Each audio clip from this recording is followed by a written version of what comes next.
Good morning students, today we will continue with the topic periodic classification of elements. हम लोग पढ़ रहे थे पीरियोडिक क्लासिफिकेशन ऑफ एलिमेंट्स, जिसके अंदर हम लोगों ने पढ़े थे 3 साइंटिस्ट के बारे में। पहला पढ़ा था डोबर्नियस ट्रायड्स, दूसरा पढ़ा था न्यूलैंड्स लॉ ऑफ ऑक्टेव और तीसरा अपने पढ़ चुके हैं मैंडलिफ पीरियोडिक टेबल। उसके बाद मैंडलिफ पीरियोडिक टेबल के अंदर भी कुछ कमियाँ थी। अब मैंने आपको बताया था कि 3 मैंडलिफ की पीरियोडिक टेबल के अंदर एनोमलीज थी, कमियां थी, लिमिटेशन से। पहली कमी तो क्या थी कि मेंडल है हाइड्रोजन की पोजीशन को असाइन नहीं कर पाया था, क्योंकि हाइड्रोजन एक स्पेशल एलिमेंट है, तो इस कारण से वो हाइड्रोजन की पोजीशन को एक्सप्लेन नहीं कर पाया था, क्योंकि उसने हाइड्रोजन को मेटल्स के ऊपर रख दिया था, जबकि हाइड्रोजन कैसा होता है, एक नॉन मेटल है, गैसेस फॉर्म के अंदर पाया जाता है। इसके अलावा एक मैंने बताया था आपको आइसोटोप्स की पोजीशन को नहीं एक्सप्लेन कर पाया था, क्योंकि मैंडलिफ की जो टेबल थी वो एटॉमिक मास के ऊपर बेस्ड थी। लेकिन जो आइसोटोप्स होते हैं, कुछ एलिमेंट्स नेचर के अंदर ऐसे होते हैं जिनके आइसोटोप्स पाए जाते हैं, तो आइसोटोप्स का हमेशा एटॉमिक मास क्या होता है, मास नंबर, एटॉमिक नंबर तो सेम होता है, यानी नंबर ऑफ प्रोटॉन्स तो उसके अंदर सेम होते हैं, लेकिन मास नंबर जो होता है वो क्या होता है, उसका हमेशा अलग अलग कुछ ही एलिमेंट्स होते हैं। जैसे क्लोरीन है 35 होता है, क्लोरीन 37 होता है, ऑक्सीजन क्या है 16, 18 और 20, 3 आइसोटोप्स पाए जाते हैं। तो उनका मास है जब अलग अलग होता है तो उनकी पोजीशन भी क्या होनी चाहिए थी, टेबल के अंदर अलग अलग होनी चाहिए थी, लेकिन वो एक्सप्लेन नहीं कर पाया था। और तीसरा wrong order of atomic mass, यानी कुछ एलिमेंट्स को इसने क्या किया था कि एटॉमिक मास जिनका ज़्यादा था उसको पहले रख दिया था, और जिनका एटॉमिक मास कम था उसको इसने क्या किया था, बाद में रखा था। तो इसके पास इनका कोई भी सेटिस्फैक्ट्री, मतलब इसके पास कोई भी जवाब नहीं थे मान लो, या इसके पास कोई एक्सप्लेनेशन नहीं था इन चीज़ों का, इस कारण से ये क्या हो गया था, फेल हो गया था। अब है मॉडर्न पीरियोडिक टेबल। अब तक जितनी भी अपने ने लास्ट पढ़े या टेबल पढ़ी वो किसके ऊपर बेस्ड थी, एटॉमिक नंबर के ऊपर बेस्ड थी, लेकिन मॉडर्न पीरियोडिक टेबल है वो किसके ऊपर बेस्ड है, एटॉमिक नंबर के ऊपर बेस्ड है। पहले सारी की सारी टेबल है एटॉमिक मास के ऊपर क्या थी, बेस्ड थी। एटॉमिक मास है, जैसे अपने मानते हैं हाइड्रोजन है, हाइड्रोजन का एटॉमिक मास 1 होता है, हीलियम का 4 होता है, लिथियम का 7 होता है। इसके अंदर मास है लगातार, मतलब यूं नहीं है कि 1 के बाद 2, 2 के बाद 3, 3 के बाद 4, इस तरह से एटॉमिक मास है कभी भी कंसेक्यूटिव नंबर्स के अंदर नहीं बढ़ता है, जबकि एटॉमिक नंबर है, एटॉमिक नंबर में क्या होता है, हाइड्रोजन का एटॉमिक मास 1 है, हीलियम का 2 है, लिथियम का 3 है, बेरिलियम का 4 है। जैसे सोडियम है, सोडियम का नियोन है, पहले नियोन है, नियोन का एटॉमिक मास है 20, सोडियम है इसका 23, चलो मैग्नीशियम का तो इसके अगला आ गया 24 आ गया, एल्यूमिनियम का 27 आ जाता है, जबकि इनका नंबर 10, 11, 12, 13 इस तरह से।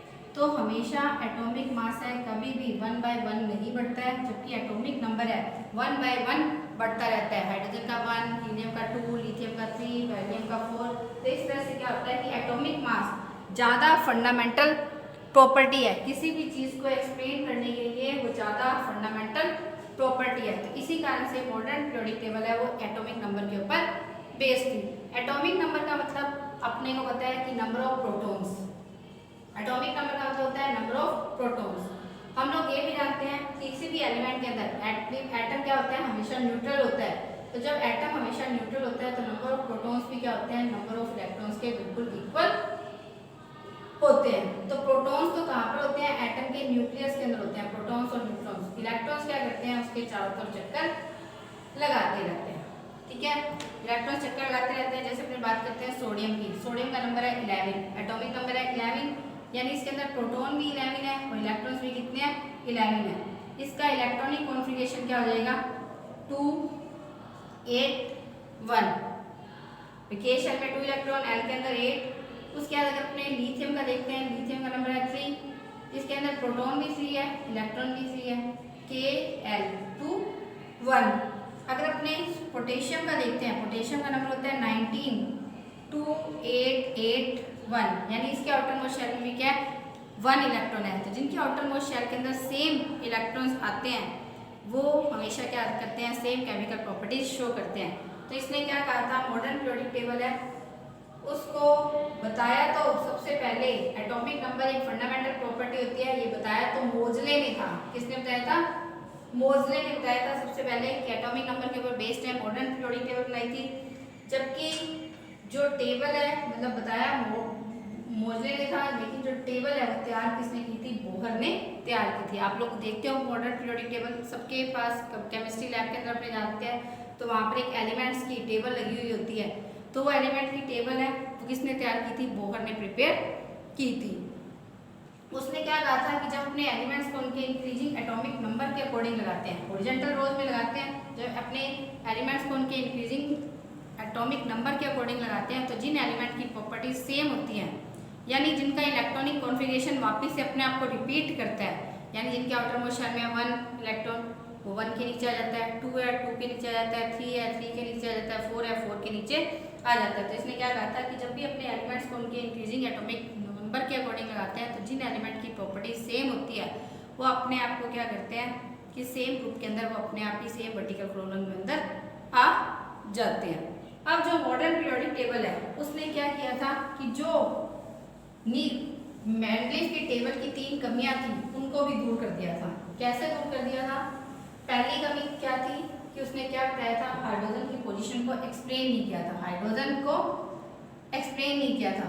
तो इसने क्या किया था कि आप टेबल के ऊपर देखना, अगर आपके पास बुक क्या है तो आप टेबल के ऊपर देखो कि हाइड्रोजन है उसको टेबल के साथ नहीं जोड़ा गया, उसको सबसे ऊपर हेड के ऊपर सिंपल इस तरह से क्या किया गया? रख दिया गया। उसके बाद क्या हुआ है? नीचे टेबल है स्टार्ट हुई है, इधर भी टेबल अलग तरीके से क्या हो रखी है? स्टार्ट हो रखी है। हाइड्रोजन को टेबल के साथ जोड़ा ही नहीं गया है क्योंकि हाइड्रोजन एक स्पेशल एलिमेंट है। आप लोगों ने अभी तक पढ़ा है कि कोई भी एटम है, एटम के अंदर 3 सब एटॉमिक पार्टिकल्स होते हैं, इलेक्ट्रॉन्स, प्रोटॉन्स और न्यूट्रॉन्स, लेकिन हाइड्रोजन एक ऐसा एलिमेंट है जिसके अंदर न्यूट्रॉन है वो नहीं पाया जाता। तो हाइड्रोजन को एक स्पेशल एलिमेंट की तरह ट्रीट करते हैं, तो इस कारण से इसको टेबल के ऊपर एक सेपरेट प्लेस दिया है, हेड के ऊपर, इसको टेबल के साथ नहीं जोड़ा गया। दूसरा मेंडलीफ की टेबल है, किसकी पोजीशन को एक्सप्लेन, आइसोटॉप्स की पोजीशन को एक्सप्लेन नहीं कर पाई थी। अब मेरी बात सुनो बेटा, चाहे तो 35 क्लोरीन है, चाहे क्लोरीन का मास 37 है, लेकिन दोनों का एटॉमिक नंबर क्या होगा? सेम होगा। और जो मॉडर्न पीरियोडिक टेबल है वो किसके ऊपर बेस्ड है? एटॉमिक नंबर के ऊपर बेस्ड है। तो 17 क्लोरीन 35 है, चाहे 17 क्लोरीन 37 है, तो दोनों का एटॉमिक नंबर सेम है, इस कारण से दोनों को क्या मिली है? सेम पोजीशन है, एक ही पोजीशन मिली है। तो इसलिए आइसोटॉप्स की पोजीशन भी एक्सप्लेन होगी। तीसरा उसने क्या नहीं बताया था? उसने lower order of atomic mass लगाया था। कोबाल्ट है और निकल है, कोबाल्ट का एटॉमिक नंबर होता है 27, तो ये पहले ही आएगा, और निकल का एटॉमिक मास होता है 28, तो ये क्या होगा? बाद में ही आएगा। तो इस तरह से क्या हो गया था कि जो तीनों कमियां थी मेंडलीफ की टेबल के अंदर वो सारी की सारी क्या हो गई थी?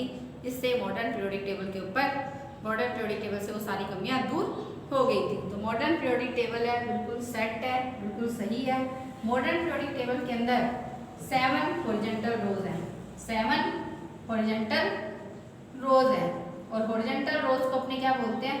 पीरियड्स के नाम से जानते हैं। यानी मॉडर्न पीरियोडिक टेबल के अंदर 7 हॉरिजॉन्टल रोज, 7 पीरियड्स हैं और 18 वर्टिकल कॉलम्स हैं, 18 वर्टिकल कॉलम्स हैं। यानी 18 क्या है? वर्टिकल कॉलम्स को अपने क्या बोलते हैं? ग्रुप्स बोलते हैं। तो 18 क्या है? इसके अंदर ग्रुप्स प्रेजेंट है। ठीक है स्टूडेंट्स, जो फर्स्ट पीरियड है, देखो 7 पीरियड है, फर्स्ट पीरियड है, फर्स्ट पीरियड के अंदर सिर्फ 2 ही एलिमेंट है, तो 2 एलिमेंट है, तो इसलिए इसको अपने क्या बोलते हैं? वेरी शॉर्ट पीरियड बोलते हैं। क्या बोलते हैं? वेरी शॉर्ट पीरियड बोलते हैं। सेकंड पीरियड है, इसके अंदर 8 एलिमेंट है, इस कारण से इसको अपने क्या बोलते हैं? शॉर्ट पीरियड बोलते हैं। थर्ड है, थर्ड के अंदर भी 8 है, इसको अपने क्या बोलते हैं? शॉर्ट पीरियड के नाम से ही जानते हैं। फोर्थ पीरियड है, फोर्थ पीरियड के अंदर 18 है, 18 है, इसको अपने क्या बोलते हैं? Long period. फिफ्थ के अंदर भी 18 है, इसको भी अपने बोलते हैं लॉन्ग पीरियड। सिक्स्थ वाले के अंदर 32 है और 7 वाले के अंदर भी क्या है? 32 एलिमेंट्स है, तो इनको भी अपने क्या बोलते हैं? वेरी लॉन्ग पीरियड के नाम से जानते हैं। बेटा अगर आप टेबल देखोगे तो उसके अंदर फोर्थ वाला टेबल है, फोर्थ वाला जो पीरियड है उसके अंदर 18 एलिमेंट है, ठीक है, तो उसके नीचे फिफ्थ पीरियड भी सेम ऐसा ही है, तो उसके अंदर किसी भी लाइन के अंदर 2 एलिमेंट नहीं शो कर रखे हैं, लेकिन फिर भी 18 के नीचे 32 एलिमेंट्स कैसे मतलब सेट हो सकते हैं, ये आप लोगों के माइंड के अंदर ये बात आपको पढ़ते वक्त स्ट्रक होनी चाहिए, एकदम से आपके दिमाग में आना चाहिए कि मैडम बोल रही है कि 6th और 7th दोनों पीरियड के अंदर 32 एलिमेंट्स हैं, लेकिन फोर्थ और फिफ्थ में 18 है, तो 18 के नीचे तो कितने एलिमेंट आएंगे? 18 ही और आ सकते हैं। फिर मैडम कैसे 32 बोल रही है? कि अगर आप टेबल को ध्यान से देखोगे तो टेबल के अंदर ऐसा भी नहीं है कि टेबल के अंदर भाई यूँ है कि भाई एक ही स्लॉट के अंदर 2 एलिमेंट्स इकट्ठे रख रखे हैं, ऐसा भी कुछ नहीं है। तो अगर आप ध्यान से देखोगे, तो अगर अपने ध्यान से देखते हैं तो अपने देखते हैं कि जो 6th पीरियड है उसके अंदर 59 या कुछ 53 है, उससे लेकर 71 तक लैंथेनम से स्टार्ट है। किससे स्टार्ट है? वहाँ पर लिख रखा है 59 to 79 1, फिर 89 to 103, उसके नीचे 7th पीरियड के अंदर भी लिख रखा है। यानी 59 से लेकर 71 तक के जो एलिमेंट है वो नीचे टेबल के अंदर, तुम लोग देखो टेबल के नीचे 2 अलग से लाइंस दिखा रखी हैं। इसके अंदर लिख रखा है लैंथेनाइट सीरीज और एक लिख रखा है एक्टिनाइट सीरीज,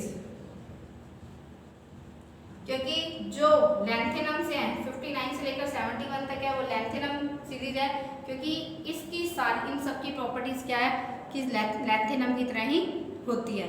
और जो 89 से 103 तक है वो एक्टिनाइट सीरीज बोलते हैं, क्योंकि एक्टिनियम, क्योंकि यहाँ पर जो एलिमेंट है एक्टिनियम, सभी की 89 से लेकर 103 तक की जितने भी एलिमेंट्स हैं उनकी प्रॉपर्टीज किसकी तरह? एक्टिनियम की तरह है। आपको मैं बताती हूँ कि बुक के अंदर कौन से नंबर पेज पर है ये स्टूडेंट, सॉरी ये है पेज नंबर 86 पर, एनसीईआरटी बुक के पेज नंबर 86 पर है। 57 से 71 है, 57 से लेकर 71 तक है लैंथेनाइट सीरीज और 89 to 103 है एक्टिनाइट सीरीज।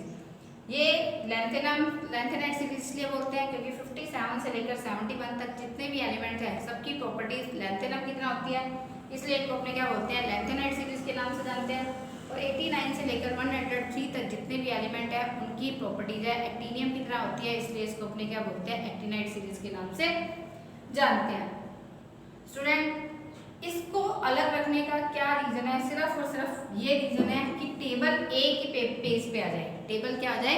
एक ही पेज पर आ जाए। तुम लोग देखो कि 50 अगर आपके बुक है तो देखो 86 नंबर पेज पे 57 है, 57 से लेकर टेबल इस तरह से बनी हुई है, तो फिर नीचे वाली टेबल को देखो, नीचे वाली टेबल इस तरह से बनी हुई है, ऊपर वाली तो चलो अलग तरीके से बनी हुई है, हाइड्रोजन हीलियम फिर लिथियम से लेकर मतलब आगे एलिमेंट दे रखे हैं। तो अगर अपने 57 से लेकर 103 तक एक लाइन इतनी यूं बन जाती, क्योंकि लैंथेनम के नीचे ही क्या है? एक्टिनियम है, तो इस तरह से क्या बन जाती? एक लाइन बन जाती। तुम लोगों को मैंने ये बताया कि जिनकी प्रॉपर्टी सेम है वो सेम वर्टिकल कॉलम में है, यानी लैंथेनम है एक्टिनियम है, दोनों की प्रॉपर्टीज क्या है? एक दूसरे के नीचे है, वर्टिकल कॉलम में है, तो इसलिए इन दोनों की प्रॉपर्टीज भी क्या है? बिल्कुल सेम है। तो एक लाइन अजीब सी बन जाती, तो जिसके कारण से एक तो ये एक ही पेपर पर पूरी नहीं आती टेबल, और दूसरा ये टेबल बहुत ज़्यादा अजीब लगती, एक लाइन इसके अंदर से अलग से निकली हुई होती। तो टेबल को एक ही पेज पर सेट करने के लिए और सुंदर और इफेक्टिव बनाने के लिए इसके अंदर क्या किया गया? लैंथेनाइट सीरीज है और एक्टिनाइट सीरीज है, उसको क्या किया गया? नीचे अलग निकाल दिया गया। और टेबल का कोई भी मतलब नहीं है कि टेबल को मतलब लैंथेनम और एक्टिनियम है उसको क्यों एक साथ रखा गया, सिर्फ और सिर्फ टेबल एक ही पेज पर सेट हो जाए और सुंदर लगे, तो इस कारण से क्या किया गया कि टेबल को एक ही पेज पर सेट करने के लिए लैंथेनाइट सीरीज और एक्टिनाइट सीरीज को क्या किया गया? अलग कर दिया गया। अब अपने बात करते हैं मॉडर्न पीरियोडिक टेबल की बात कर रहे थे, तो यहाँ पर देखो स्टूडेंट्स, फर्स्ट पीरियड के अंदर 2 एलिमेंट है, तो 2 एलिमेंट है तो इसके अंदर सिर्फ 2 ही शेल होंगी, जितने नंबर ऑफ एलिमेंट्स होंगे उतनी क्या होंगी? शेल होगी। तो फर्स्ट पीरियड है, फर्स्ट पीरियड के अंदर फर्स्ट पीरियड है तो फर्स्ट पीरियड का जितना नंबर ऑफ पीरियड होगा उतना ही क्या होगा? उसके अंदर शेल के नंबर होंगे। फर्स्ट पीरियड है तो एक ही शेल होगी सिर्फ के, सेकंड पीरियड है तो 2 शेल KL, थर्ड है तो KLM, फोर्थ है तो KLMN, फिफ्थ है तो KLMNO, KLMNOP, KLMNOPQ, यानी जितना नंबर ऑफ पीरियड है उतनी नंबर ऑफ शेल होती है, और जितने पीरियड के अंदर एलिमेंट होते हैं उतने ही आउटर मोस्ट शेल के अंदर इलेक्ट्रॉन्स फिल हो सकते हैं। यानी फर्स्ट पीरियड के अंदर 2 एलिमेंट है, तो इसका मतलब क्या है कि फर्स्ट शेल के अंदर सिर्फ 2 इलेक्ट्रॉन ही फिल, क्योंकि एक ही शेल है तो एक शेल के अंदर कितने इलेक्ट्रॉन फिल हो सकते हैं? 2 मैक्सिमम इलेक्ट्रॉन फिल हो सकते हैं। सेकंड और थर्ड के अंदर 8 एलिमेंट्स हैं, यानी इनकी आउटर मोस्ट शेल के अंदर मैक्सिमम कितने इलेक्ट्रॉन्स फिल हो सकते हैं? 8 इलेक्ट्रॉन्स फिल हो सकते हैं। 4th 5th के अंदर 18 एलिमेंट है, तो ये एलिमेंट्स 18 एलिमेंट्स है, तो ये क्या हो सकते हैं कि 18 इलेक्ट्रॉन्स क्या हो सकते हैं स्टूडेंट्स? इसका मतलब है कि अगर 18 एलिमेंट्स हैं तो 18 एलिमेंट्स हैं तो 18 ही आउटर मोस्ट शेल के अंदर इलेक्ट्रॉन्स फिल हो सकते हैं। 32 है 6 और 7 का, तो इसका मतलब है कि उसके अंदर उतने इलेक्ट्रॉन्स फिल हो सकते हैं आउटर मोस्ट शेल में। यानी नंबर ऑफ पीरियड से अपने को पता लगता है कि कितनी शेल होंगी, 1 है तो 1, 2 है तो 2, 3 है तो 3, और जो उसके अंदर एलिमेंट्स के नंबर प्रेजेंट है उनसे अपने को ये पता लगता है कि आउटर मोस्ट शेल के अंदर इलेक्ट्रॉन्स कितने फिल हो सकते हैं। अब स्टूडेंट्स अपने बात करते हैं, अपने जो ग्रुप्स की बात करते हैं, ये तो अपने बात करनी पीरियड्स की, अब अपने बात करते हैं ग्रुप की। ग्रुप है 1 से लेकर 18 तक, ग्रुप है 1 से लेकर 18 तक। देखो स्टूडेंट्स ग्रुप 1 से 18 तक है, लेकिन अपने सिलेबस में है 1 to 13, 14, 15, 16, 17, 18। 3 से लेकर 12 तक जो ग्रुप्स हैं वो हमारे सिलेबस में नहीं है इस साल। इसका रीजन क्या होता है? क्योंकि इसके अंदर क्या होती है, ट्रांजिशन एलिमेंट्स होती हैं। मैंने आपको पहले भी बताया था कि ट्रांजिशन एलिमेंट्स क्या होते हैं, वो एलिमेंट्स जिनकी इनर मोस्ट शेल कंप्लीट नहीं होती, उससे पहले ही आउटर मोस्ट शेल के अंदर इलेक्ट्रॉन्स फिल होना शुरू हो जाते हैं, तो उसको अपने क्या बोलते हैं, ट्रांजिशन एलिमेंट्स के नाम से जानते हैं। तो जो अपना फर्स्ट सेकेंड ग्रुप है 13, 14, 15, 16, 17 और 18 नंबर ग्रुप है, यही अपने सिलेबस के अंदर है। 3 से लेकर 12 तक के ग्रुप अपने को नहीं पढ़ने, क्योंकि इसके अंदर ट्रांजिशन एलिमेंट्स हैं जिनकी इनर मोस्ट शेल कंप्लीट नहीं होती, उससे आउटर मोस्ट शेल के अंदर पहले इलेक्ट्रॉन फिल होने शुरू हो जाते हैं। अब इसका मतलब ये है कि अगर 1 नंबर ग्रुप है तो उसके आउटर मोस्ट शेल में 1 इलेक्ट्रॉन है, 2 है तो 2 है। अगर किसी के आउटर मोस्ट शेल में 3 इलेक्ट्रॉन्स हैं तो 13 नंबर ग्रुप में, 14 है तो 4 नंबर ग्रुप में, 15 है तो 5, 16 है तो 6, 17 है तो 7 और 18 है तो 8 नंबर ग्रुप के अंदर 8 इलेक्ट्रॉन्स है तो 18 नंबर ग्रुप के अंदर आएगा। तो अपने को जिन एलिमेंट्स की प्रॉपर्टी सेम होगी वो अपने आप ही, क्योंकि 1 नंबर ग्रुप के अंदर एलिमेंट्स ही कौन से आएंगे जिनके आउटर मोस्ट शेल के अंदर क्या होंगे, 1 इलेक्ट्रॉन होगा, सेकंड के अंदर जिनके अंदर 2 इलेक्ट्रॉन होगा, 13 के अंदर 3 वाला, 14 के अंदर 4 वाला। तो इस तरह से क्या होगा कि अपने सिलेबस के अंदर सिर्फ इतना ही है। तो ये है मॉडर्न पीरियोडिक टेबल का बेस। अब अपने नेक्स्ट वीडियो के अंदर क्या करेंगे कि इनके कैरेक्टरिस्टिक्स पढ़ेंगे, पीरियड्स और ग्रुप्स, इनके 6 कैरेक्टरिस्टिक है, मतलब क्या कैरेक्टरिस्टिक है कि किस तरह से वैलेंस इलेक्ट्रॉन्स हैं। 6 कैरेक्टर्स हैं, आपको मैं बता देती हूँ, लेकिन उनको अपने डिस्क्राइब क्या करेंगे आगे पढ़ेंगे। पहला है वैलेंस इलेक्ट्रॉन्स। वैलेंस इलेक्ट्रॉन्स समझते हो क्या? वैलेंस इलेक्ट्रॉन्स, वैलेंस इलेक्ट्रॉन्स का मतलब होता है जैसे सोडियम है, सोडियम का नंबर है 11, तो इसका इलेक्ट्रॉनिक कॉन्फ़िगरेशन हो गया 281। तो जो बाहर वाली आउटर मोस्ट शेल होती है उसको बोलते हैं वैलेंस शेल, और वैलेंस शेल के अंदर जो इलेक्ट्रॉन्स प्रेजेंट होते हैं उनको अपने बोलते हैं वैलेंस इलेक्ट्रॉन्स। तो वैलेंस इलेक्ट्रॉन्स कैसे बढ़ते हैं या कम होते हैं? दूसरा, वैलेंसी कैसे चेंज होती है? वैलेंसी का मतलब क्या होता है, अगर किसी के आउटर मोस्ट शेल में 1 इलेक्ट्रॉन है तो वो 1 इलेक्ट्रॉन को डोनेट कर देगा, उसकी वैलेंसी +1, 2 है तो +2, 3 है तो +3, 4 है तो ना प्लस ना माइनस, वो हमेशा क्या करता है, इलेक्ट्रॉन की शेयरिंग करता है। 5 है तो 3, 6 है तो 2 माइनस में रहेगी, 7 है तो 1 माइनस, और 8 है तो 8 वाला किसी के साथ रिएक्ट नहीं करता, तो इसलिए उसकी वैलेंसी क्या होगी, 0। थर्ड है मेटलिक करेक्टर। मेटल्स के करेक्टर कैसे बढ़ते हैं? Non metallic character, metallic character के साथ जस्ट अपोजिट पढ़ेंगे नॉन मेटलिक करेक्टर। एक पढ़ेंगे केमिकल रिएक्टिविटी,